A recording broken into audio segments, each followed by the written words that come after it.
Hello everybody, welcome back to Keerthika's kitchen. ఈరోజు వీడియోలో పండగ స్పెషల్ పిండి వంటల్లో ఒకటి ఆంధ్ర స్టైల్ పప్పు చెక్కలు ఎలా ప్రిపేర్ చేసుకోవాలో ఈ వీడియోలో చూపిస్తున్నాను. గుల్లగా క్రిస్పీగా కరకరలాడుతూ వస్తాయి.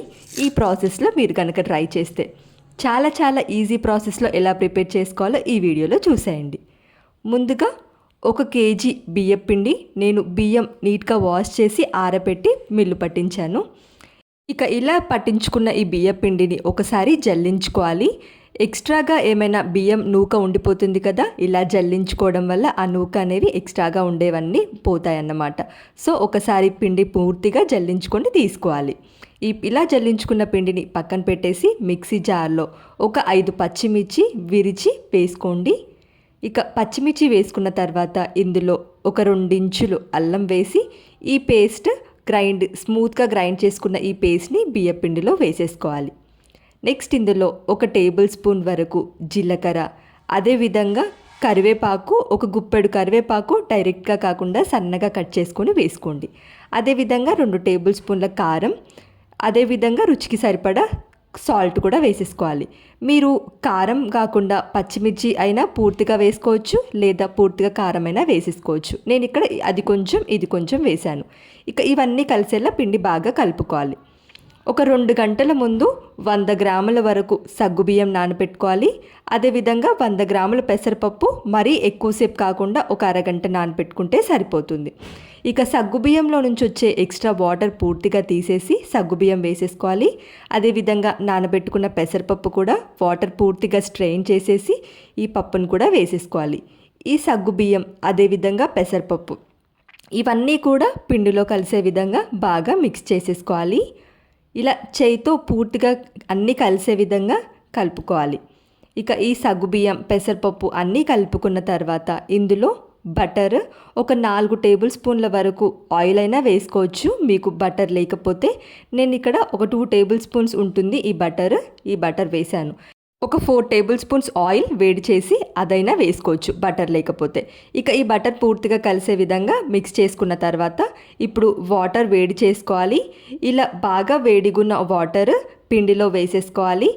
వాటర్ ఒకేసారి కాకుండా కొన్ని వాటర్ పోసుకుంటూ పిండిని కలుపుకోవాలి. వాటర్ వేడిగా ఉంటాయి కాబట్టి డైరెక్ట్గా చేయితో కాకుండా స్పూన్తో మిక్స్ చేసుకుంటూ కొంచెంగా వాటర్ వేసుకుంటూ పిండి కలుపుకోవాలి. మీరు కనుక వాటర్ ఒకేసారి పోసారనుకోండి పిండి జారుగా అయిపోతుంది. అలా కాకుండా పిండి కన్సిస్టెన్సీ అడ్జస్ట్ చేసుకోవాలి కాబట్టి కొన్ని వాటర్ పోసుకుంటూ ఇలా వాటర్ వేడిగా ఉంటుంది కాబట్టి డైరెక్ట్ చేయి పెట్టకుండా స్పూన్తో కలుపుకోవాలి. ఇలా వాటర్ పోసుకొని పిండి అంతా కలుపుకున్న తర్వాత ఒకసారి చేయితో ఈ పిండి మొత్తం ఒత్తి పెట్టండి. ఇలా ఒత్తి పెట్టడం వల్ల పిండి నాని మంచి క్రంచీగా వస్తాయి. ఈ టిప్పు ఫాలో అవ్వండి మీరు కూడా. ఒక 10 నిమిషాలు నానిన తర్వాత పిండి ఇప్పుడు వాటర్ వేయకుండా ఒకసారి పిండి మొత్తం కలుపుకొని చూడండి. ఇఫ్ ఇన్ కేస్ పిండి మరీ గట్టిగా అనిపిస్తే అప్పుడు నార్మల్ వాటర్ వేసుకుంటూ కలుపుకోవచ్చు. కానీ ఫస్ట్ ఒకసారి పిండి అయితే పూర్తిగా ఇలా కలుపుకోండి వాటర్ వేయకుండా. ఇలా చేయితో పిండి కలుపుకుంటుంటే మనకు సాఫ్ట్ చపాతీ ముద్దలాగా అవ్వాలి. ఈ కన్సిస్టెన్సీ వస్తే ఇక వాటర్ ఏమీ వేయవసరం లేదు. ఇలా డైరెక్ట్గా అయినా కలుపుకుంటే సరిపోతుంది.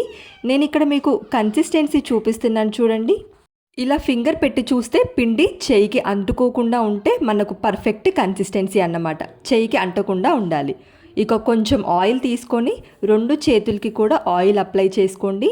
ఇలా ఆయిల్ అప్లై చేసుకున్న తర్వాత మనకు నచ్చిన సైజులో చేసుకోవడానికి చెక్కలు నేను ఇక్కడ చిన్న చిట్టి చెక్కలు చేస్తున్నాను కాబట్టి చిన్న పిండి బాల్స్ ప్రిపేర్ చేస్తున్నాను. కొంచెం పిండి తీసుకొని ఇలా రౌండ్ బాల్స్గా ప్రిపేర్ చేసుకోవాలి.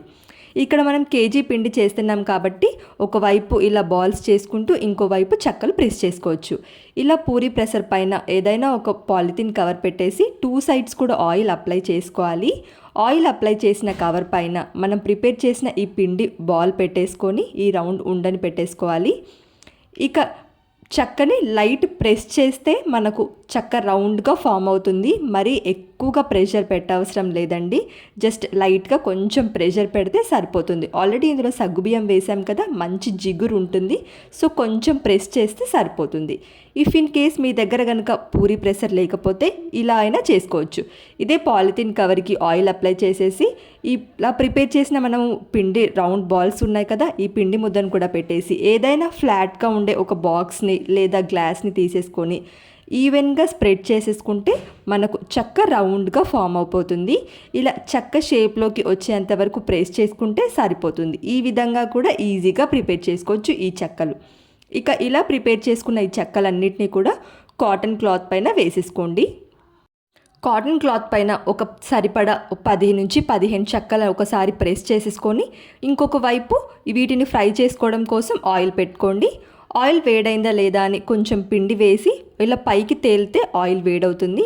ఇక ఇందులో మనం ముందుగా ప్రెస్ చేసి పెట్టుకున్న చెక్కలు వేసిన తర్వాత అస్సలు కదల్చకుండా వెంటనే చెక్క కొంచెం ఫ్రై అయ్యి ఆయిల్లో నుంచి పైకి తేలేంత వరకు ఫ్రై చేసిన తర్వాత ఇప్పుడు ఇంకొక సైడ్ ఫ్లిప్ చేసి ఫ్రై చేసుకోండి. ఆయిల్ బాగా వేడిగా అయిన తర్వాత మాత్రమే ఈ చెక్కలు ఫ్రై చేసుకోండి. ఇక క్రిస్పీగా అయ్యేంత వరకు 2 సైడ్లు కూడా ఫ్లిప్ చేస్తూ ఫ్రై చేసుకోండి. చూడండి మనకు చెక్కలు ఎంత క్రిస్పీగా గుల్లగా పొంగాయో. ఈ కన్సిస్టెన్సీ ఇలా పిండి కలుపుకుంటే కనుక మీరు కూడా ఈజీగా ప్రిపేర్ చేసుకోవచ్చు ఈ చెక్కలు. ఇక సేమ్ ప్రాసెస్లో ఒకవైపు పిండి కలుపుతూ ఇంకోవైపు చెక్కలు ప్రెస్ చేసుకుంటూ ఫ్రై చేసుకోవచ్చు. ఒక్కరే ఎవ్వరి హెల్ప్ లేకుండా కూడా ఈజీగా ప్రిపేర్ చేసుకోవచ్చు ఈ చిట్టి చెక్కలు. చాలా క్రిస్పీగా గుల్లగా ఉండే ఈ చిట్టి చిట్టి సగ్గుబియ్యం పప్పు చెక్కలు మీరు ట్రై చేయండి. ఎక్సలెంట్గా ఉంటాయి.